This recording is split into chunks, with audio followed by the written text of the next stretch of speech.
My mother said, "It's fine," and smiled. My daughter had spent 5 months sculpting that piece. The next morning we pulled it out of the trash, with her handwritten letter still glued to the bottom. I was knee-deep in garbage. Not metaphorical but physical. Banana skins, cold chicken bones, and someone's old slipper that looked like it had been eaten and then changed its mind. And in the middle of all this joy was a sculpture. My Lucy had been sculpting it for 7 months. A lump of black clay turned into a heart. Not an anatomical heart but a real human heart. Fragile with thin lines and a hole in the middle. Not because it's art. Because that's what it is. She's had a hole there for a long time. And now there's garbage stuck to it. On the clay are remnants of tomato sauce and a piece of napkin that says, "Happy birthday, Mom." Happy fucking birthday, that's for sure. I pulled out this body. It was heavy, cracked with a broken finger.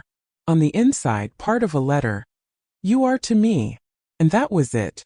The rest was smeared. It's wet. Stinks. I hear someone approaching. I turn around and my nephew Owen is standing there with his phone, taking pictures. "Really, Aunt Martha? In the trash?" I didn't say anything. Honestly, I didn't have the energy to explain that sometimes you don't have to be afraid to get dirty to find the truth. He's gone. Probably to edit a clip of Family Horror 2. Avenger with clay. I stow the sculpture in the trunk, wrapping it in an old jacket like a baby. Or a corpse. In my case it was the same thing. It was the day after the holiday. Vivian, my mother, former model and current queen of passive aggression, was celebrating her 65th.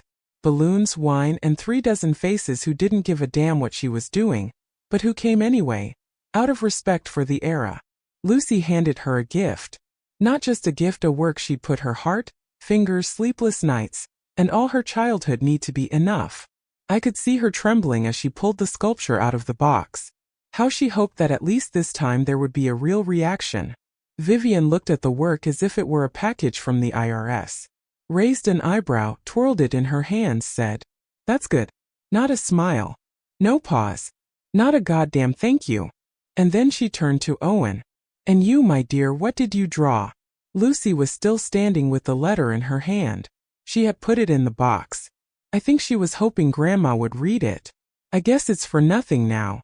The next morning I came to the house. The glasses were already packed. The pie was finished. The atmosphere was like a nuclear explosion under a tuxedo. On the wall is a drawing of Owen, a childish, brightly colored grandmother with eyes the size of his head. Beneath it is a sign that reads, "The best gift from a favorite grandson." The sculpture was nowhere to be found. I went through the rooms, thoroughly, like looking for evidence of infidelity.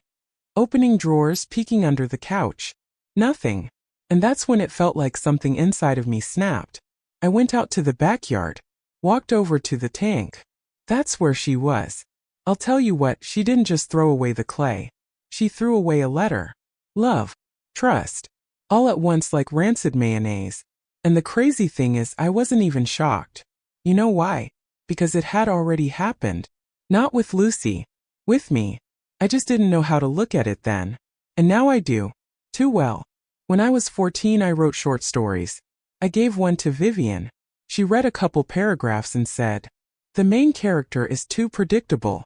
And that was it. She closed it like a bad check. But then she'd tell her girlfriends, "My oldest is a writer." Well, almost. When I was 22, I saved money on dinners to buy her a food processor. She sold it and bought herself earrings. No explanation. Just yours were too heavy. When she was left with no money after the divorce, she moved in with me. She lived there for a year. Didn't pay a dime in rent. But she criticized every detail of my house, from the color of the curtains to Lucy's unladylike laugh. I didn't say a word. Always. 'Cause, well, family. And now she's done it to my daughter. And that's it. No more. Lucy came home a couple hours later. I'd already cleaned the sculpture. As much as I could. Placed it on the table like a doctor places a body in a morgue in order, but without illusions. The letter straightened. Though it was still scribbled with tears and gravy. Lucy stopped in the doorway. Saw the statue. Grandmother threw it away? I didn't say anything. I didn't even look at her. She understood. She took off her jacket. Walked away. Locked herself in the workshop. No screaming. No tears. It's like I died on the fly. I didn't know what to do. Not because I didn't want to. It was because anything I could say would sound cheap. All that "you're still talented. She just doesn't understand, don't worry." Those are words that work on greeting cards. Not in real life, where your gift is in the fish waste tank. So I did the only thing that made sense. I drove to the store. Bought white clay. New tools. Thread. Paints. Wire. I came back. Opened the door to the workshop. Didn't look at her daughter. Just silently laid it all out on the empty table next to her. Carefully. No words. Then she left.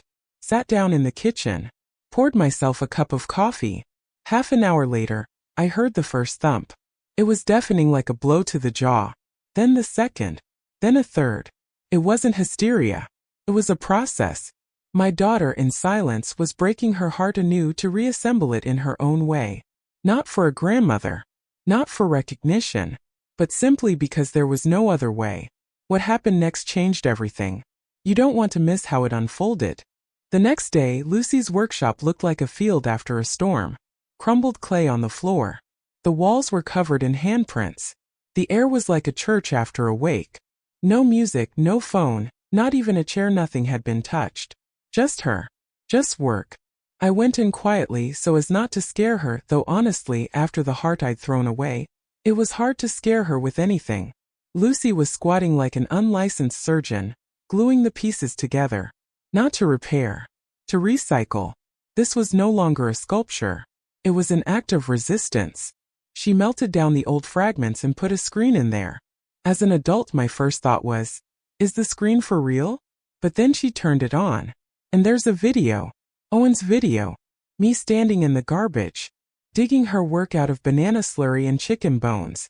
Without a word. With a face like I'd found my mother's teeth, and didn't know whether to put them in a museum or bury them. "Are you sure you want to use this?" I asked.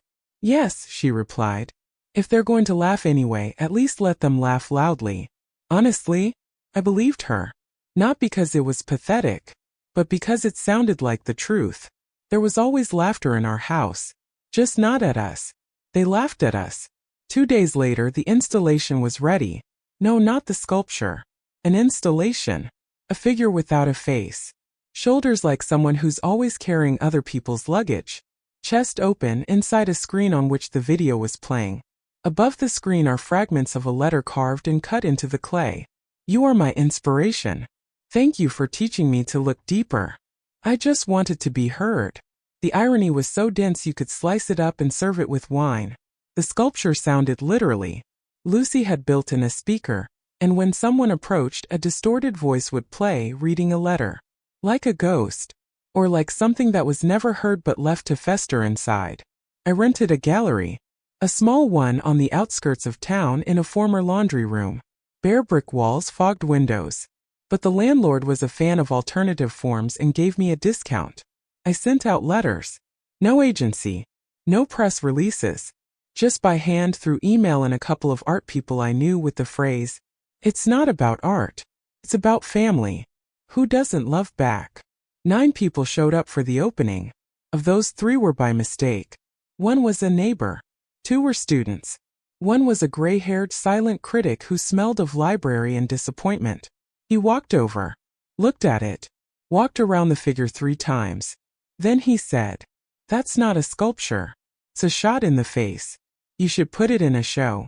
And he walked away, leaving the smell of dust behind him, as if he'd said something important, and returned to the shadows. And then came the internet. Owen, the kindest kid in the world, except for his greed and eternal search for a camera, posted a video. With the caption, "My aunt pulls a masterpiece out of the dumpster. Grandma will appreciate it." I didn't even notice how it started. First a few comments. Then a dozen forwarded messages. A day later, screenshots on Reddit, TikTok, art forums. The grandmother who threw away genius. When you say this is good and then trash it. A silent protest that screams louder than any words. You know what's funny? Lucy was still silent. She didn't repost. She wasn't thanking. Didn't comment. She just sat in her workshop and sculpted a new figure. This time a triple figure. One of her screaming. The second one plugging her ears. The third holding a broken heart and looking straight at you. No eyes. No mouth. But you can feel her talking. When we went to get coffee, the barista recognized Lucy. Is that you? With the grandmother and the sculpture? She nodded. He handed her the drink. Tough, but cool. She smiled. No joy, but honest. It was true, she said. I just stopped pretending it didn't happen. The university sent a letter. The professor was inviting Lucy to speak in front of the class. Not about the scandal. About the installation. The process. The material. The meaning. She read the letter. She closed it. And she said, "What's the point of explaining if they can't hear?" I didn't argue. I'm not the kind of mother who pulls my arm to keep the opportunity open. I just wanted to make sure no one else threw it away. Not with words. Not with silence. Not by smiles without eyes. A week later, Vivian showed up on the doorstep. With makeup on. Angry. Wearing glasses like a 1965 movie star who no one ever calls for a movie anymore. Where's Lucy? I stood in the aisle. She's in her room. She's working. She has to retract. This is out of control. I look like a monster. You're the one who threw that sculpture away. I have a right not to like everything. It was a gift. I didn't ask for it. No, you didn't ask for it. But you knew how much she put into it. And you threw it away anyway. You didn't just not appreciate it. You erased it. That's when Lucy showed up. Quiet. No makeup. In an old t-shirt stained with clay. I'm not going to deny anything, she said. It wasn't provocative. It was real.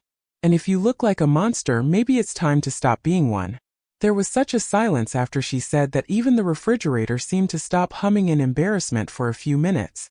Vivian stood in the middle of the kitchen like an actress who'd forgotten to turn on the spotlight. And you know what she said? She gave it away. You think you're better than me? I wanted to laugh. I couldn't. I just exhaled. No. I'm just trying to be better for my daughter. And I closed the door. Not figuratively, literally. In her face. With a soft click. Then I went to the backyard, got the garden hose, cleaned the clay residue off an old stool and sat down. Sat down and didn't say a word. Because after scenes like that, talking is like trying to explain a pie recipe at a funeral. Lucy came out later. Didn't ask how the conversation went. She just brought me a cup of tea and sat down next to me. You know, she said. I'm not angry. I'm not even hurt. I just finally saw that she can't give what she doesn't have. Compassion? I clarified. Yes, Lucy nodded. Or acceptance. Or anything that isn't wrapped up in her ego like a candy bar in tinfoil. Everything she does is always about her. Even when it seems to be about others. We sat in silence until the cicadas started ringing. That sound, like background pain, constant but familiar. I thought that's how a lot of people live. With that sound in their head, a background to other people's approval that never comes. And then I said, she wanted inspiration. She got an exhibition. And we both laughed. For real. The trial was held in an old municipal building that smelled simultaneously of cheap disinfectant and archives. The hall was narrow and long, with benches that made my back ache after 5 minutes. I sat in one of the back rows, feeling like I was back at a parent-teacher conference, only now louder, more formal, and with the threat of art confiscation. The first speaker was my sister, Mrs. We'd like 30%. In a costume that screamed, "I've been preparing," she listed the points. Our son made the video. Without this video, the installation would not heal. We must be recognized as co-creators. There was a tremor in her voice, not of shame, but of greed and anticipation. Sitting next to her was Owen, the boy with the phone and the "I just filmed what I saw" look. Then Vivian stood up. A Vivian. All in beige with pearls, as if she was going to tea with the British Queen. Not the court where she was being called a source of emotional damage. She spoke at length, paper by paper, with phrases like, "This sculpture is parasitic on my identity, and I have become an object of ridicule," and then added, "Without my image, it would have no meaning." The judge, a woman in her 50s with a, "This is not what I plan to deal with in my career" expression, nodded politely, then turned to our lawyer. He stood up, exhaled, and said, "Dear court, the sculpture is not a parody. It is the result of an internal experience. The plaintiffs did not participate in the creation. They became part of the context not by invitation but by fact. Their actions are documented and incorporated into the work as emotional material. This is not exploitation. It is expression. The judge clarified. So neither party consented to the use of their image? In the video, there is no image of a face. Only the moment of action. The whole thing was shot in a public place. Legally permissible. The judge looked at Lucy. Do you have something to say? She stood up. Slowly, but firmly. It's not a sculpture about them. It's a sculpture about me. My perception, my pain, my attempt to be heard.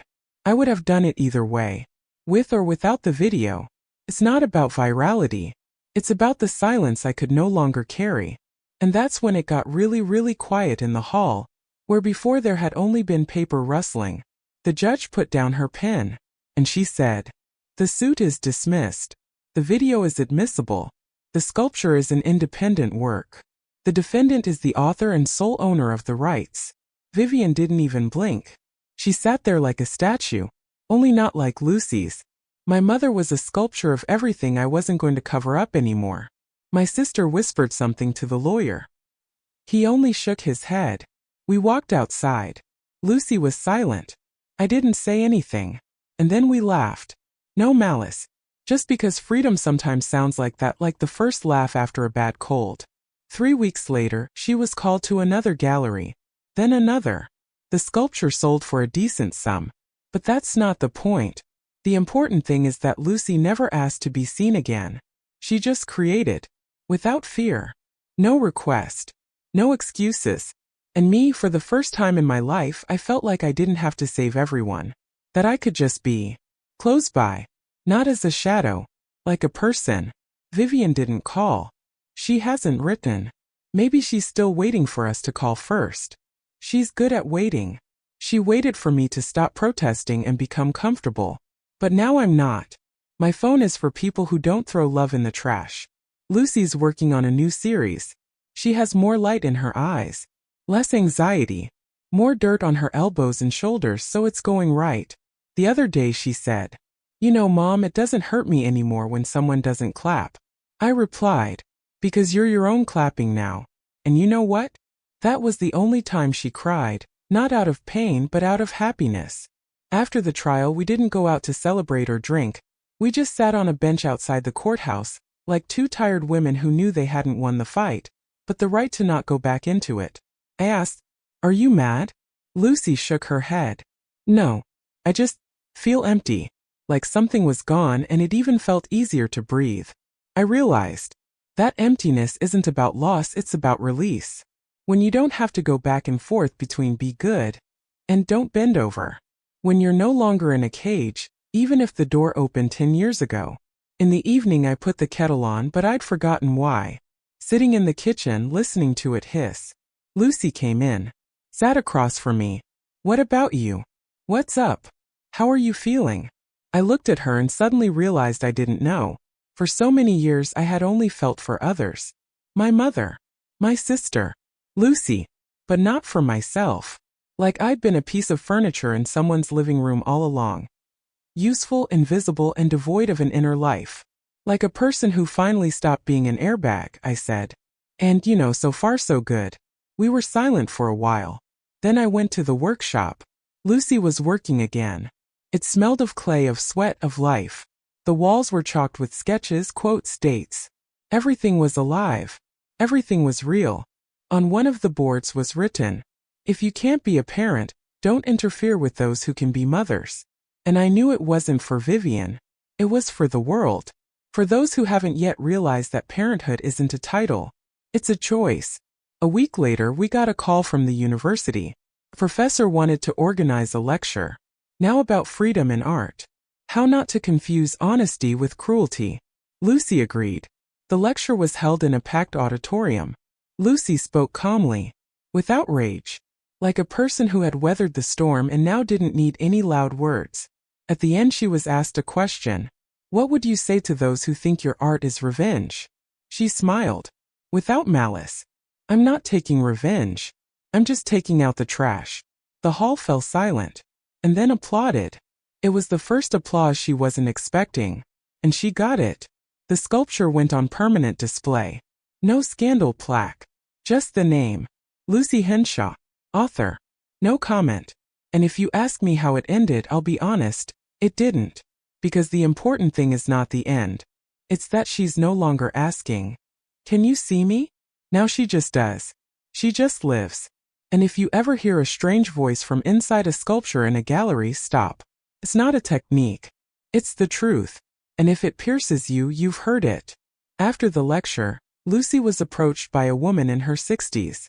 She was reserved with a hard stare. "Thank you," she said. "You've told me what it took me a lifetime to keep quiet." Lucy nodded. No words. Just took her hand. And that was enough.